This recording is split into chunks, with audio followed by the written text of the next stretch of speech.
കൃഷി എന്ന് പറഞ്ഞാൽ എന്റെ ജീവനാ. വലിയ ഇഷ്ടമാണ് കൃഷി ചെയ്യാൻ. അതെ, ഞാൻ ആ വിളിക്കുന്ന ആളാണ്. നിങ്ങളല്ലേ വിളിച്ചിരുന്നത്? ഞാനാ വിളിച്ചിരുന്നേ. എന്താ നിങ്ങളെ അതിന്റെ ആള് കമൽ തന്നെയാണ്. എന്താ വിളിച്ച്? ഞാനും കൃഷി വകുപ്പിലെ ഒരു ഉദ്യോഗസ്ഥനാണ്. അപ്പൊ ഇതിങ്ങനെ നല്ലൊരു ആശയമായിട്ട് തോന്നി.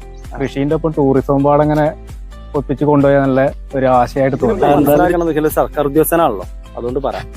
ഇത് മേഖലയ്ക്കൊക്കെ ഇറങ്ങേണ്ട സാഹചര്യം വന്നു. അതെ, ഇങ്ങനത്തെ സംവിധാനങ്ങൾ പ്രോത്സാഹിപ്പിക്കാൻ വേണ്ടിയിട്ട് സർക്കാർ കുറെ സബ്സിഡിയും മറ്റ് സഹായങ്ങളും പിന്നെ അല്ല, അത് നിങ്ങൾ പറഞ്ഞത് ശരിയാണ്. സബ്സിഡി ഒക്കെ ഉണ്ട്. ആ സബ്സിഡി കിട്ടണമെന്നുണ്ടെങ്കിൽ VKSന്റെ ഒരു ചെറുപ്പം തേയും. എത്ര പ്രാവശ്യം ഓഫീസിൽ കയറി ഇറങ്ങുന്ന സബ്സിഡി കിട്ടണമെന്നുണ്ടെങ്കിൽ അല്ല, നിങ്ങൾ അങ്ങനെ പറയരുത്. സർക്കാർ ഒരുപാട് സഹായങ്ങളും പദ്ധതികളും ഒക്കെ കർഷകർക്കും കൃഷിക്കാർക്കും വേണ്ടി പ്രഖ്യാപിക്കുന്നുണ്ട്. ഞാൻ സർക്കാരിനെ കുറ്റം പറഞ്ഞതല്ല. സർക്കാരിന് കിട്ടുന്നത് എന്തൊക്കെയാണ് സർക്കാരിന് കിട്ടേണ്ടത്, ഇതൊന്നും ഈ സാധാരണക്കാരായ കുറച്ച് ആളുകൾക്ക് അറിയില്ല. കൃഷി പറഞ്ഞ മേഖലയെ നമ്മുടെ നാട്ടിൽ അനിവാര്യമാണെന്നുള്ള രൂപത്തിൽ നിങ്ങൾ കൊണ്ടുവരണം, മുന്നിക്ക് കൊണ്ടുവരണം. ശരിയാണ്. ചെറിയൊരു സംവിധാനം കേട്ടോ, ചെറിയൊരു സംരംഭം മാത്രമാണ്.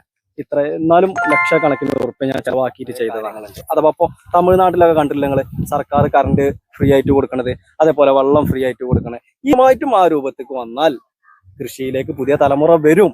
പറഞ്ഞത് ശരിയാണ്. ഞാന് ഒരു കാര്യം പറയണ്ടേ, നിങ്ങളിപ്പോ ഈ പറഞ്ഞ സംഭവങ്ങളൊക്കെ നല്ല ഒരു ആശയങ്ങളാണ്. അപ്പോ ജില്ലാതല സെമിനാർ നടക്കുന്നുണ്ട് നമ്മുടെ കൃഷി വകുപ്പിന്റെ ഇതില്. അപ്പൊ ഈ ഒരു ആശയം നമുക്ക് അവിടെ നിന്ന് അവതരിപ്പിക്കാൻ നിങ്ങൾ വന്നു കഴിഞ്ഞാൽ നമുക്ക് അവതരിപ്പിച്ച് നമുക്ക് മൊത്തത്തിൽ ഇത് ജില്ല മുഴുവൻ നടപ്പിലാക്കാനുള്ള ഒരു പദ്ധതി ഒക്കെ ഉണ്ടാക്കാം. പിന്നെ നിങ്ങൾ വിളിച്ചിന് തന്നെയൊക്കെ ഉണ്ട്. പക്ഷെ ഈ സെമിനാറിനൊന്നും ഞാനില്ല, ഇന്നൊന്നും അതിന് കിട്ടൂല. പിന്നെ ഇപ്പൊ ഈ സാധനം എന്നൊക്കെ പറഞ്ഞത് ഷോ വർക്ക് മാത്രം. ഈ കാണുന്ന സാധനങ്ങളൊക്കെ ഉണ്ടാക്കിയത് ഞാനും ഈ പാടത്ത് തൊഴിലാളികളോട് അറിഞ്ഞിട്ട് ഉണ്ടാക്കിയതാണ്. ഞാൻ നിങ്ങൾ ഈ കാണുന്ന പോലെ ഒന്നല്ല. കുറച്ച് കഴിഞ്ഞ് ഞങ്ങൾ വന്നു നോക്കാണ് ഈ പാടത്ത് കൂടി ഉണ്ടാവും. പിന്നെ കർഷകരവസ്ഥ